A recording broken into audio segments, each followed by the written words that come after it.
Happy to see you this Thursday. I'm Carl Azus. This is CNN 10. We have stories on health and technology ahead today, but before that, we're bringing you more details on Tuesday's U.S. midterm elections. Not all of the outcomes are known yet. Some of the races for House seats, Senate seats, and state governorships are still too close to call. But looking at where things stand for the next U.S. Congress, the big picture results for Democrats and Republicans are a mixed bag, and they're pretty much in line with what analysts predicted. Democrats did take control of the U.S. House of Representatives, as many political experts forecasted they would. 218 seats are needed to have control of that chamber, and as of last night, Democrats had secured 223 seats, Republicans had secured 199 seats, and the outcomes of 13 races weren't known yet. Republicans did maintain control of the Senate, as many political experts forecasted they would. They needed to secure at least 50 seats to keep control of the 100-member chamber. Republican Vice President Mike Pence could be the tie-breaking vote if necessary. And as of last night, Republicans had secured 51 seats, Democrats had secured 46 seats. The outcomes of 3 races weren't known yet. So Congress is split. Neither Democrats nor Republicans had a sweeping victory on Tuesday. And while Republican President Donald Trump and House Democratic leader Nancy Pelosi are on opposite sides of a strongly divided political aisle, they both signaled on Wednesday that there were opportunities for their two parties to work together. I really believe that we have a chance to get along very well with the Democrats. And if that's the case, we can do a tremendous amount of legislation and get it approved. I really believe there's going to be much less gridlock. We will have accountability, and we will strive for bipartisanship. With fairness on all sides, we will have a responsibility to find our common ground where we can, stand our ground where we can't, but we must try. The next Congress, which Americans voted for this week, is the 116th United States Congress, and it will be seated on January 3rd, 2019. Democrats and Republicans had very different takes Wednesday following the sudden resignation of Attorney General Jeff Sessions. The former U.S. Senator from Alabama was an early supporter of President Trump, and as Attorney General, Sessions worked to carry out the president's policies on issues like immigration and crime. But they did not see eye to eye on the ongoing investigation into whether the Trump campaign inappropriately coordinated with Russia in the 2016 election cycle. And yesterday, Sessions sent a letter to the White House saying, quote, "At your request, I am submitting my resignation." Afterward, President Trump announced that Matthew Whitaker, the former Attorney General's chief of staff, would replace Sessions. Because Whitaker has criticized the Russia investigation, congressional Democrats called for him to recuse himself, to pull back from involvement in the investigation, as Sessions had done. Meanwhile, the top Republican on the Senate Judiciary Committee said the Justice Department was in good hands with Whitaker in charge.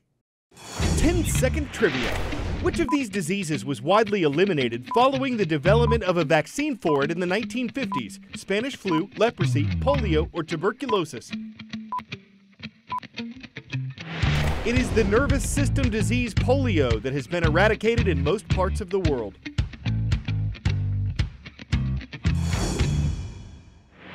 But cases of an illness that's like polio appear to be on the rise in the U.S. It's called acute flaccid myelitis, or AFM. It affects the nervous system, specifically part of the spinal cord, and it can cause muscle weakness and sudden paralysis. Scientists don't know what causes it. They don't know why some patients have recovered while others have lasting effects. But they do know that AFM mostly affects children. The U.S. Centers for Disease Control says that 90% of American patients since 2014 have been under the age of 4. The CDC has confirmed 80 cases this year. It's investigating more than 200 other cases, and it says that they're spread out over 25 states, though the CDC won't say what states those are. It's also been criticized for not spreading the word fast enough about the symptoms and dangers of AFM. The search for answers and treatments is ongoing.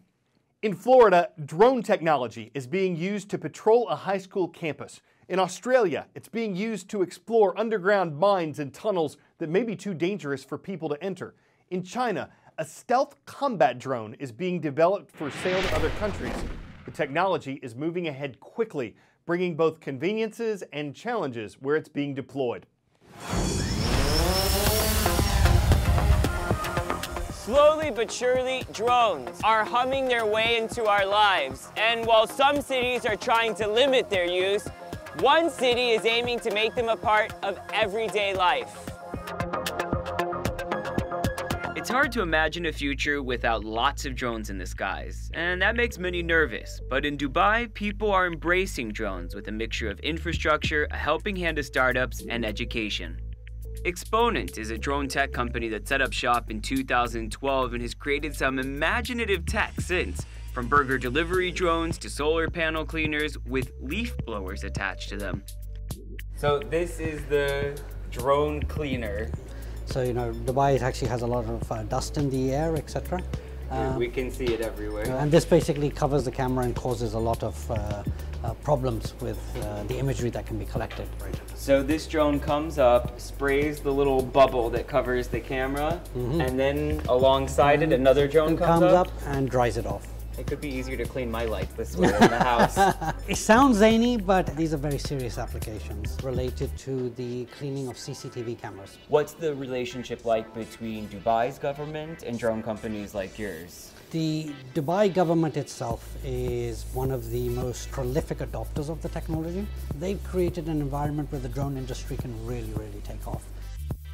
What really makes Dubai stand out is how they're keeping an eye on drones in their skies. The biggest threat that the rise of drones poses is arguably to airplanes. So we're heading to Dubai's Aviation Authority right now to see how they're dealing with that. Dubai International is one of the world's busiest airports with more than 87 million passengers going through in 2017. It's predicted by 2020, the airport will account for a third of Dubai's economy. If there's a delay here, it can cost them $1 million per minute, and drones shut down the airport 3 times in 2016 alone.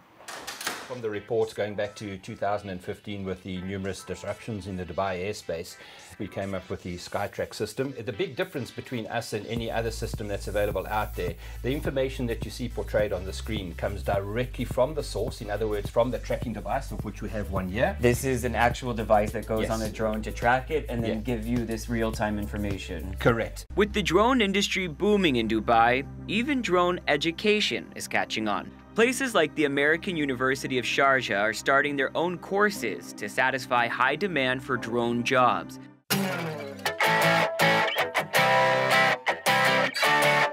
Well, we started with political races, we're ending with races too, but a very different kind. What you're about to see is said to have started back in Colorado's mining days when burros were used to help carry supplies. Today, they're used for their speed. Turn around. There we go, we went this side. Burro racing is, wow. Burro race is a fantastic spectacle. It's he's gonna wear me out for the race while getting ready. In Colorado, a one-of-a-kind race has been climbing the Rocky Mountain trails for the past 70 years. Pack burro racing started in 1949 between Leadville and Fairplay. They needed revenue because the mining was dying, so the towns got together and they decided to have a burro race. This year, 89 teams started the race in Fairplay, a world record according to the Western Pack Burro Association. This is a physically challenging 29-mile ultramarathon through the Rockies, featuring elevations over 13,000 feet. But the course might be the easiest part of this competition. Burro racing is brokering a deal between you and an animal that's known for not so much cooperation. You could get the guy that won the Boston Marathon out here running with a donkey and he could get last place. It's about how well you cooperate as a team, maybe even more so than how fast you and your donkey are. The negotiation you have to do with this guy, the terrain, the trails are brutal, but they're so sure-footed. These critters, they just have a good work ethic. So these burros can run a 4-minute mile if you can hang on. It is their race. I love to run their race with them. They're humble beasts. They'll change your life if you own one. So it appears the Dong key to victory is getting the beast of burden lifted, getting an intractable pack mule to hoof it without hemming and hee-hawing its main objections. It's one race no one wants to get a kick out of, and the competition is more equitable than equitable. I'm Carl Azus for CNN 10.